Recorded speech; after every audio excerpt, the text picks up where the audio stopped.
The following is a presentation of the Missouri Sports Network.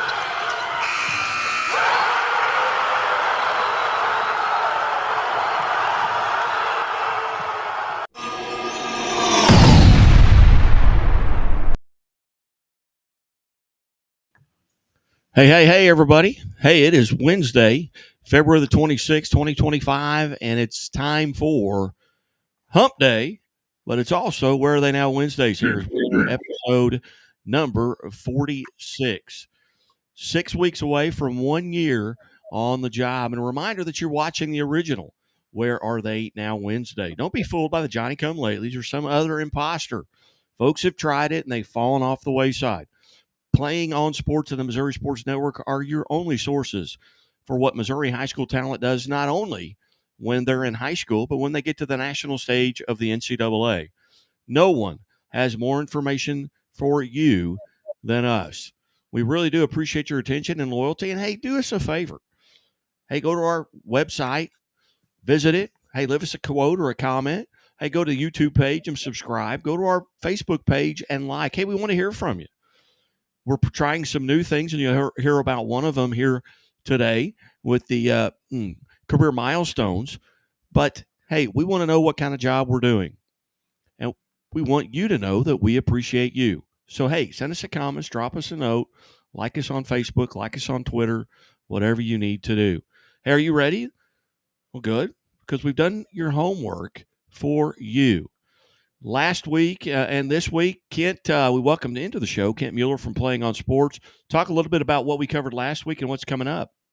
Okay. Last week, we continued looking at some of the superlative performances of Missouri men and women as they compete in the NCAA. They're big-time scorers, big-time rebounders, big-time assists, the cream of their teams and their conferences, some as seasoned seniors and some bursting out onto the scene as freshmen. We also listed and discussed every Missouri native who held a roster spot on a fall season NCAA national championship team. For most, that is a lifetime objective that is never achieved. For a very few, that becomes what is a once-in-a-lifetime event they will never forget. And for one Missouri native athlete, it was a four-peat. Yes, 4 national championships in 4 years. If you were listening last week, you know who achieved that rare feat. If you don't, you have 2 options. You can go to last week's episode 45, or you can email me at plainonsports@gmail.com. When I hear from you, I will send you the scoop of the 4-time national champion. Email me at plainonsports@gmail.com. Today, we will take a look at some of the superlative performances of this week. We could do this every day and not cover them all, but we'll discuss a few. And then we will move on to take a sneak peek at 2 spring sports, baseball and softball. It's early in the season, and we will bring you some of the early performances. And lastly, we will make our formal announcement of Missouri milestones. The early feedback tells us this will be popular across the state. We are building and maintaining all-time statistical lists for the high school careers of Missouri athletes. We have a good start for 1,000-point scorers for basketball. We will continue to find those from the past and add those who cross that threshold each year. There are those who have lists of the top 10 or top whatever, and that is very good. But we will go a step, or rather thousands of steps further, to bring you the most extensive live list anywhere. We will show you the beginning of the list and let you know how you can get involved. Be sure to stay tuned for that. But now it's time to hear from one of our valued sponsors. We will get started on the other side of these important messages. Hi, I'll have the avocado toast minus the avocado. So, toast. Yeah. Everything is so expensive these days. Hey, Chevy gets it. That's why they're keeping prices down to earth, like on the most affordable EV in America. A super strong and capable Chevy truck. And a high-tech Chevy SUV. Why is Chevy making affordable vehicles connected by OnStar? It's so together we can do more. We believe banking should make your life greater. It starts with affordable options to meet today's needs and tomorrow's dreams. From smart account options that fit your style to flexible loans for what comes next. It means convenient ways to access and manage your money whenever you need it and wherever you're headed. Most of all, it takes great support. Someone you can count on for trusted guidance and to be there for you every step of the way. Great options, great convenience, great support for life. Great Southern Bank, understanding what really matters. What rhymes with great? Participate. Where does greatness start? Here, in the classroom. On the stage. In the pool. On the field. Where will your greatness take you? To better grades. To more friends. Yeah! Be great. Participate!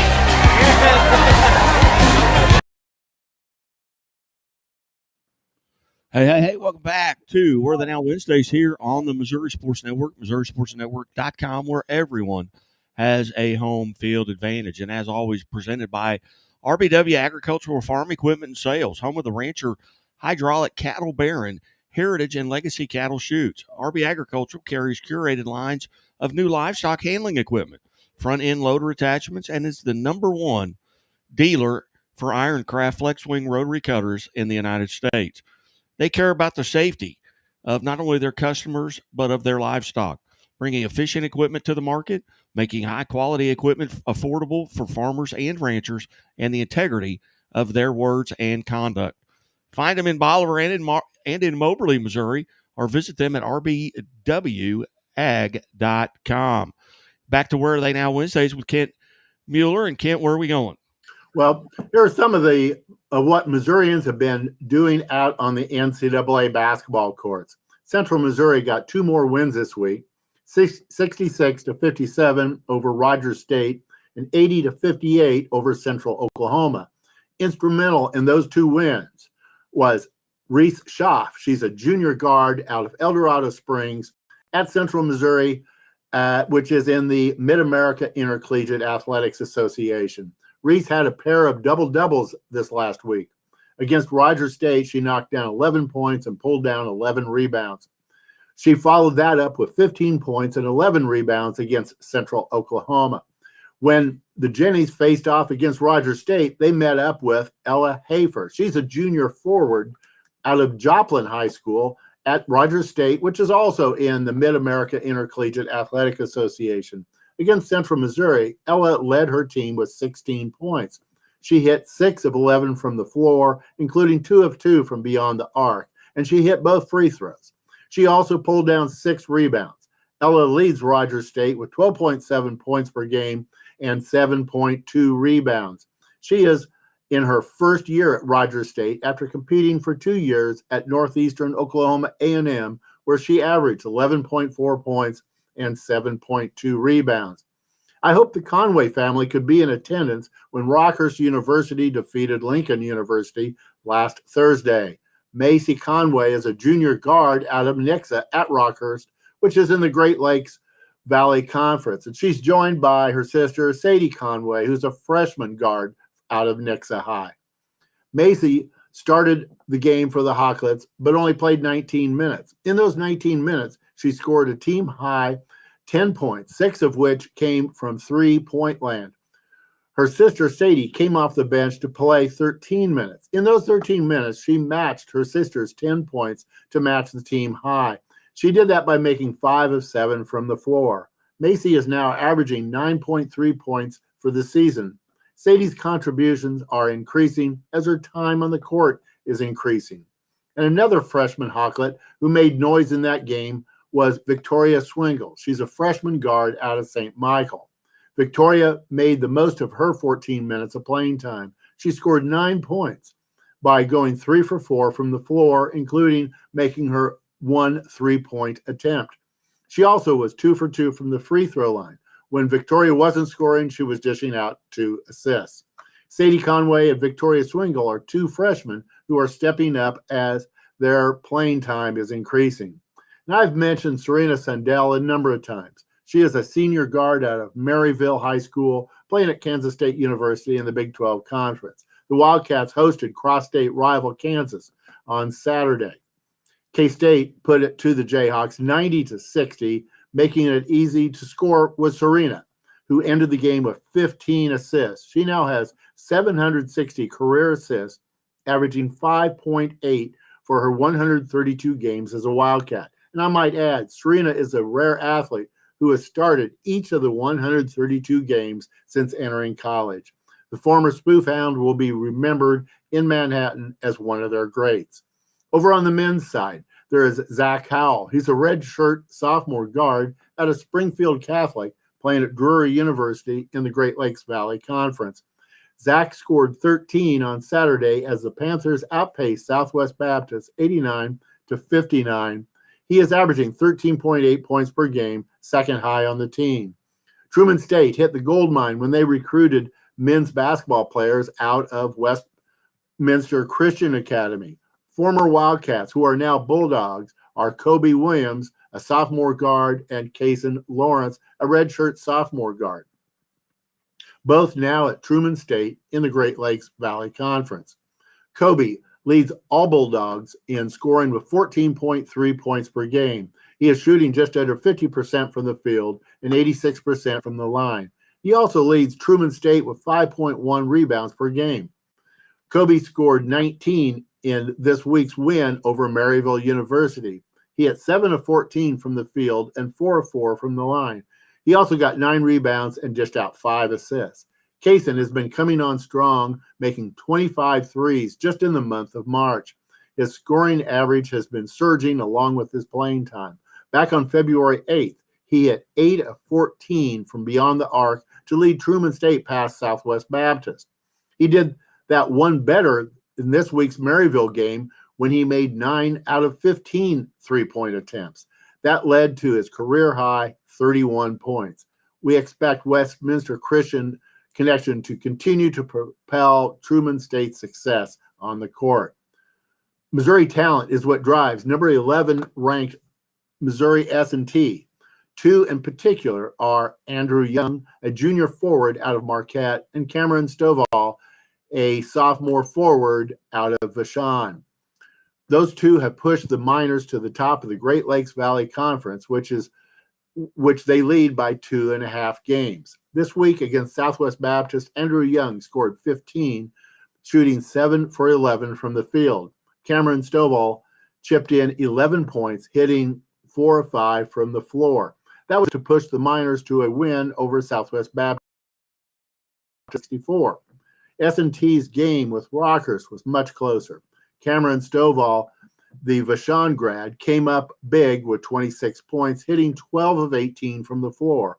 Andrew Young scored 19 against the Hawklets, hitting 6 of 14 from the field and 6 of 7 from the stripe. In addition, Andrew pulled down 14 rebounds for his 8th double-double of his junior season. But it was Cameron Stovall who signed the game-winning tip-in with 1.5 seconds left. Missouri S&T has won the Great Lakes Valley Conference regular season and therefore have clinched the top seed in the conference tournament. We will see how far this Missouri talent can take them in the postseason. And Guy and everyone, I mentioned that the winning 2 points was a result of a tip-in. That was not always the correct call as time expires. I have vivid memories of the last tip-in buzzer beater in the NCAA to not count in college basketball. I was in college, and my Kansas State Wildcats were the favorite against Marquette in the Midwest Regional Final. We had a really good team with Mike Evans, Curtis Redding, Ty Ladson, Scott Langton, and Darrell Winston. We were unusual because essentially we had a 5-out offense before many people even knew what that is. Darrell Winston was our post at 6 feet 5 inches. But the game went down to the wire with K-State missing a shot at the end. But Winston skied up from his 6'5" stance and tipped it in as time expired. Unfortunately for K-State, the right call was made on the court. At that time, by rule, a tip-in was not considered a shot because you didn't have control of the ball. It would count as 2 points only if the ball went through the cylinder before the buzzer went off. Winston's tip was off of his fingers, but still en route to the rim when the buzzer sounded, ending our season. Because of that game, the NCAA changed the rule between that season and the next season to rule that tip-ins are the same as regular shots. And by the way, Marquette went on to win the NCAA National Championship that year. While I try once again to put that loss behind me, let's take another commercial break. The Walnut Street Inn is located in the heart of Springfield on historic Walnut Street, just blocks away from the Missouri State Campus, Hammonds Field, Great Southern Arena, and downtown Springfield. The Walnut Street Inn features newly remodeled rooms, breakfast served daily, and a friendly, accommodating staff. The Walnut Street Inn is also a great venue for private events. Book your stay or get more information at walnutstreetin.com or call 417-864-6346.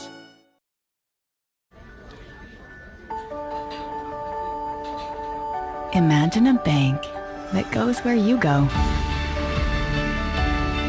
creating seamless solutions for every step in your financial journey, allowing you to manage your money the way you want to, with a banking relationship that makes every day extraordinary. Imagine a world full of possibilities, always within reach. Central Bank. We do banking better. The innocence of youth. Is there anything any better? But soon they'll be in high school and facing all the same challenges you faced. How to make friends, how to fit in, how to be cool. We want our children to have everything they'll need to live fulfilling and productive lives. Make sure the kids in your family are among the more than 290,000 participants here in Missouri who take part in high school. Hey, welcome back to Where Are They Now Wednesdays here on the Missouri Sports Network, MissouriSportsNetwork.com, where everyone has a home field advantage. We'd like to invite folks out to Bambino's Italian Cafe here on Monday. It's the awards banquet for the Tip-Off Club as we wind down the area basketball Tip-Off Club meetings here on Monday, March the 3rd. It's also the very first day for spring practices for the spring sports, including track and field, baseball, spring softball, and soccer here in the spring. But still a lot of basketball to be played, and we turn it back over to Kent Mueller from Playing on Sports. All right. There's still a lot of basketball to be played, but the spring sports have already started. The first pitches are in our pass for both baseball and softball. We'll be bringing you the highlights produced by our Missouri grads throughout the season, but let's take an early look. Our first look is to the Texas Longhorn softball team. Prominent on that Southeastern Conference team are Ashton Maloney, a redshirt junior outfielder out of Liberty, and Mac Morgan, a senior right-handed pitcher out of Sherwood. Those two Missourians are playing among the best, but then Texas is among the best in great part because of those two athletes. Last year, Texas entered the postseason ranked number 1, but fell in the championship game series to number 2 Oklahoma. The Longhorns were ranked number 1 this year, but that will change a bit because the 15-1 Texans lost to Stanford last week. Outside that loss to Stanford this week, let's see what our Missourians did on the field. In those 5 games, Ashton Maloney got 9 hits and 17 at-bats, scoring 5 runs. The leadoff hitter also got 3 RBI. Ashton is hitting .451 for the season. She has only 1 strikeout in 55 plate appearances and is 3 for 3 on the base paths. Mac Morgan continues her dominant ways on the mound. After beating Colorado State this week, she is 3-0 with an ERA of 1.65. Ashton's career batting average as a Longhorn is .391. Mac Morgan, for her career at Texas, has 37 wins against only 5 losses and a career ERA of 2.23.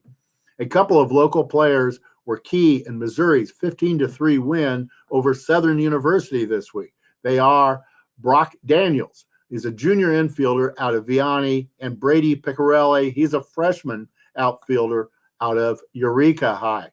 Brock was 2 for 3 with 2 runs and 2 RBI. One of his hits was his first triple of the year. Brady went 2 for 2 with a run and 4 RBI. Significantly, Brady got his first career double and his first career home run. That is a good start for the freshman out of Eureka. And another freshman with a good performance is Kason Murphy. He's a freshman, left-handed pitcher out of Park Hills Central. He's at the University of Louisville in the Atlantic Coast Conference. The freshman out of Park Hills Central made his collegiate debut against Western Michigan this week. The Cardinals won the game 14-3. Kason was called on with 1 out in the 6th inning and finished the game with 2 2/3 innings of no hit, no run pitching. He efficiently dispatched the 8 batters he faced with only 29 pitches. Another young Missouri arm went to the West Coast to get on the mound. Cole Stuckey. He's a sophomore, right-handed pitcher out of Rockers. He's playing at Loyola Marymount University in the West Coast Conference. Cole has pitched in 4 games this season, all in relief. He has accumulated 6 innings pitched, giving up no runs or hits. He has 7 strikeouts versus only 3 walks. We look forward to see how Cole's season progresses from here. And just this Monday night was a great pitching performance. Chris Massey, he's a sophomore left-handed pitcher out of Willard High. He's playing at the University of Central Missouri in the Mid-America Intercollegiate Athletics Association. The Mules are 8-2 this year and are ranked number 3 in Division II. They completed a 3-game sweep of Missouri Western this weekend, beating the Griffins 3-2 in the 3rd game. With only 1 out in the bottom of the 6th, and already the 2 game-tying runs having crossed the plate, they called on Chris to put out the fire. Not only did he get out of the 6th inning with no more harm being done, he went on to face a total of just 11 batters. He used 48 pitches to get a fly out, a ground out, and 9 strikeouts. So 3 2/3 innings of perfect baseball. And with the run scored by the Mules in the top of the 8th, Chris picked up win number 1 for the season. An excellent performance by the sophomore from Willard. And who got the hit in the top of the 8th to knock in the winning run? That was Chase Wilcox. He's a junior infielder out of St. Pius of Kansas City. So, Guy, let's go to one more sponsor message before we wrap up this episode with something quite different than what we've been doing. Step into the new when you drive a Chevy. It's time for a fresh approach and a new perspective. And find the Chevy that's right for you. Find new experiences, find new roads. Chevy.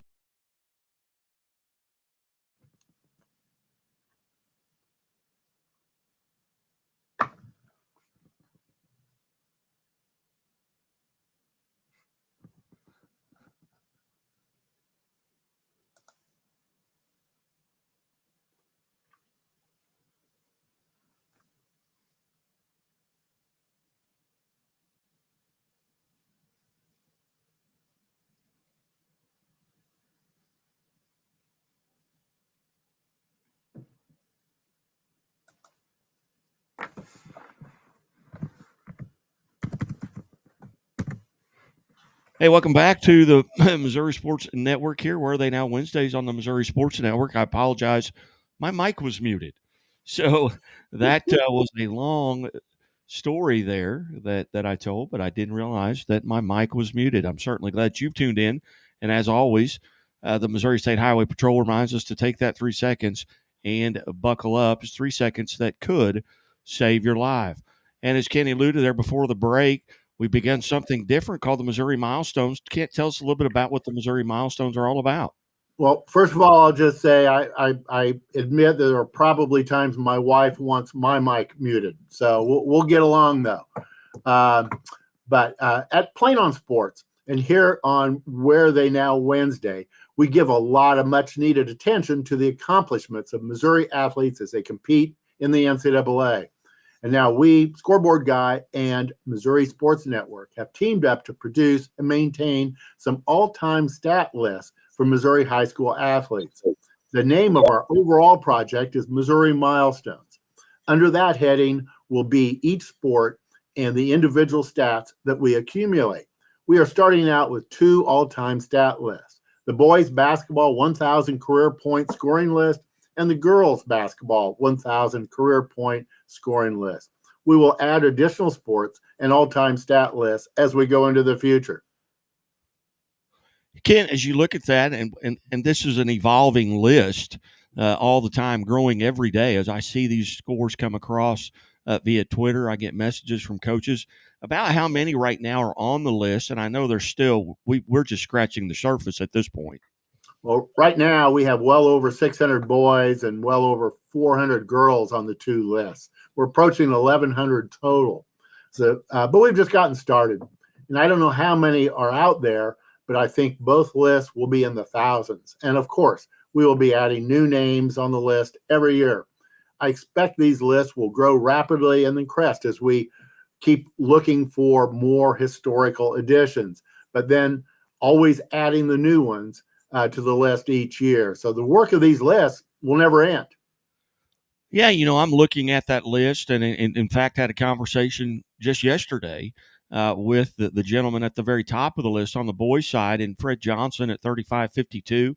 And the only reason I know that number is he wears a shirt that says 3552, and that has been around for a long time. I know there's other young men that have approached that as well. Isaac Haney out of Dora, who transferred to Kickapoo his senior year. Had he stayed at Dora, probably breaks that record of 3552. Went to Missouri State for a year now. He's at Austin Peay. Several other gentlemen on that list as well. On the women's side, Leah Cauble is someone who I have interviewed in the past. Hannah Wilkerson is someone that grew up kind of in my neck of the woods in Miller, Missouri. Casey Garrison, who was part of this network for a few years, played at Bolivar and then All-American at Missouri State University at SMS at that time that she first went there. But several of these folks I have had conversations with. Cassidy Hambleton out of Dora as well, just brought up an interview I did with her from 3 years ago. She's over the 2,700 mark. So it's a lot of fun to look at those lists and remember getting to either visit with those folks or remember being in high school when those records were set. Right. And yes, the top 10 of any list is important. After all, they are the top 10. But each listing on these lists are important. Each one represents a complete high school career that was well played and deserves to be remembered. Scoring 1,000 points is a big accomplishment because if it was easy, everybody would be doing it. So everybody doesn't do it. So we know it's not easy. It's a good career. And now, for the first time, these athletes will have something more permanent besides the game ball they received when they achieved 1,000-point status. And fans will be able to check on those athletes. They know the schools with whom they are associated. And, of course, they can check up on their rivals. And as far as a couple of more examples as to who's who on these lists, I'll just come up with a couple of examples here. For instance, there's Brent Bartlett of Lockwood. In 1986, he finished with 1,932. He's 175th on the men's list. And then we have, here's Jared Ritter out of Kickapoo. 2017, he ended with 1,628. Just one more here on the boys' side. Here's Josh Lane of DeKalb. In 2004, he finished with 1,283. And over on the girls' side, we have Chris Pierce out of Lockwood. In 1987, she finished with 2,087. She's 85th. And tied with her is Lauren Standley out of Thomas Jefferson Independent High. In 2001, she ended her career also with 2,087. And there are a lot of on here, they keep getting added every year. An example is here in just this year, Eliana Arambula. She's out of Benton High. She just passed 1,000 points in the last 2 weeks. She's just a junior. So we're going to continue to track her career. And when she's done, we will have her final number. So that's what we have here going on with the career 1,000 for both the boys and the girls. Well, you mentioned on the boys' side, you mentioned a Brett Bartlett, from 1986, played American Legion baseball with Brett Bartlett in Mount Vernon, Missouri. He was from Lockwood, I believe, the Lockwood area. And then he went on to play baseball at Missouri State, and is currently, I believe, the high school girls basketball coach at Nevada High School. Also, Jared Ritter, I was sitting in the stands in the blue and gold tournament when he set the record for most threes made in a tournament in the blue and gold. So a lot of those names, they bring back memories for me as well. If you want to see the updated list, you can go to scoreboardguy.net. There's a link on there, or you can just go to my Twitter at Scoreboard Guy, and it's pinned to the top of my tweet, and you'll see it. And you click on that link, and like I said, it is evolving. And Kent, there's for folks that maybe aren't on the list but should be. What do they need to do? Well, if anyone has information that belongs on these lists, all they need to do is email me at playingonsports@gmail.com. Just list the names, the graduation years, the high school, and the career points, the career point totals. That email address again is playingonsports@gmail.com. Very good. Very good. Well, you have watched episode 46 of Where Are They Now? Wednesdays here on the Missouri Sports Network, MissouriSportsNetwork.com, where everyone has a home field advantage. The weather's a lot different today than it was a week ago on this date. So we hope everyone made it through the weather as well. And once again, the Missouri State Highway Patrol reminds us to take that 3 seconds and buckle up. It's 3 seconds that could save your life. Be safe, be smart,